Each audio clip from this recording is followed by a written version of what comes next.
Hello everyone, another in the series of my videos on interesting cars I've had in. I'm Sharper Detailing and this is a Corrado VR6 Storm in lovely classic green, not dragon green.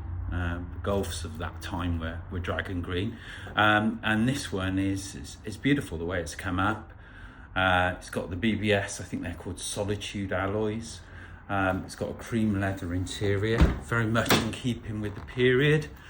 That kind of ruche effect from the 90s.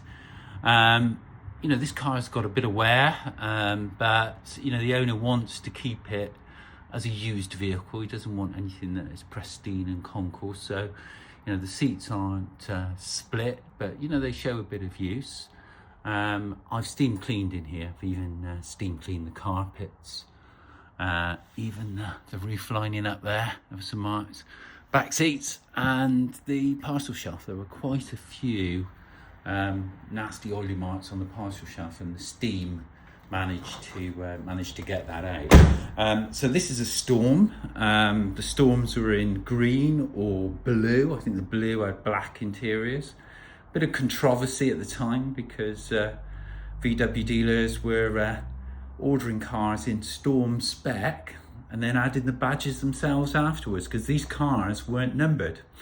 So there was a bit of skullduggery that went on back then, so that VW dealers in the UK could have more cars, if you like.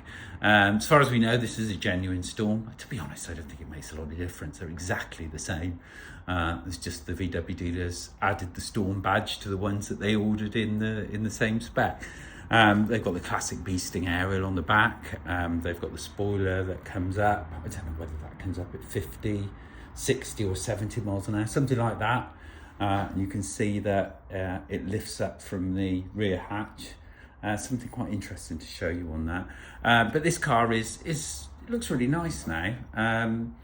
It's had a bit of paint. If you look down the sides of it, there are a few fish eyes. There is some contamination. It's not a brilliant paint job, but it's okay.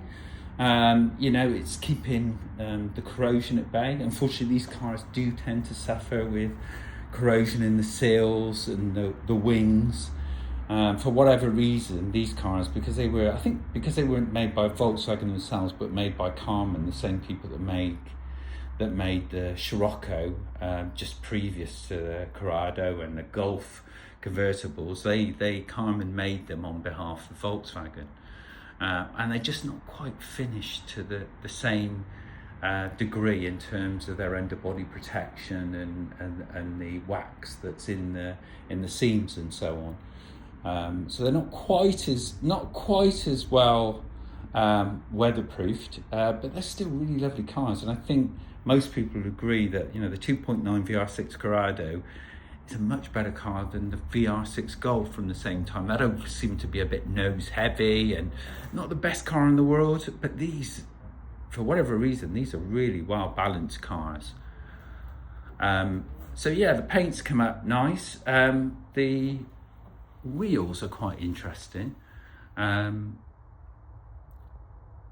the car arrived, they'd been quite clearly powder coated very badly in the past. Very thin layer of powder coat, and it was coming off in sheets. So I had to have the wheels dipped and everything removed. Tires, of course, had come off, and then I've refinished the wheels. So they've been undercoated with primer. Then silver, and then a couple of coats of lacquer, and they look nice. They look nice now, and I think for me a painted wheel is much better than a powder coated one. A powder coating just somehow, those marks that are on the wheel, it's got marks on it to show it's a BBS. They're really clear with a painted wheel. When it's powder coated, it kind of blurs the edges, just not so nice. And when they were new, they were painted, they weren't powder coated. Like I said, paint is okay. You can see I've wet sanded the whole car, so the luster and the shines really come out in it. It's not perfect, it's far from perfect, but it's still a lovely car. You know, this car isn't going to be used at concours events. It gets used, and that's really nice for a car like this. So yeah, I think I've got to as good a place as I reasonably can with the paint job that's on it. And like I said, it's not perfect, but you know, with that wet sand and a wall pad, it's come out okay. And then I've topped it off with some sea quartz ceramic.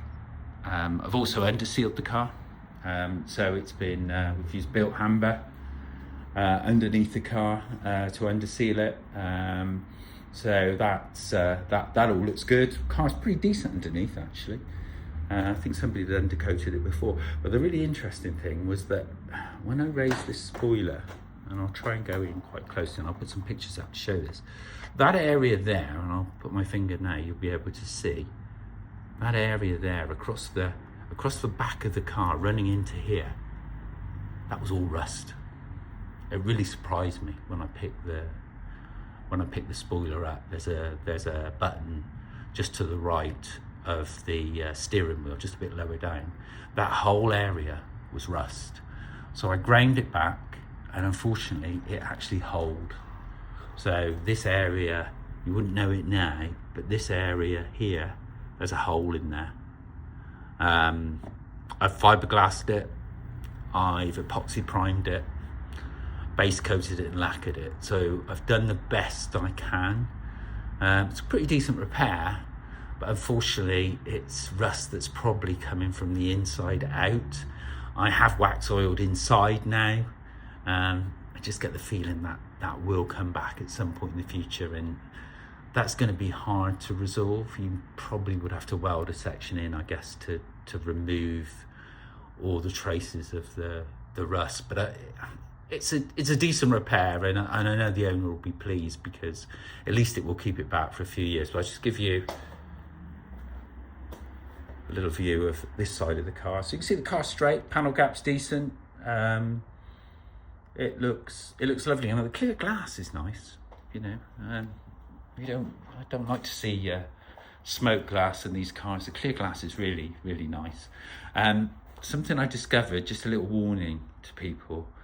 If you ever use glass coatings, don't leave them on for too long before you take them off. I've used an angel wax one on here, and my God, it was difficult to get off. I left it on too long. It was my fault, didn't follow the instructions.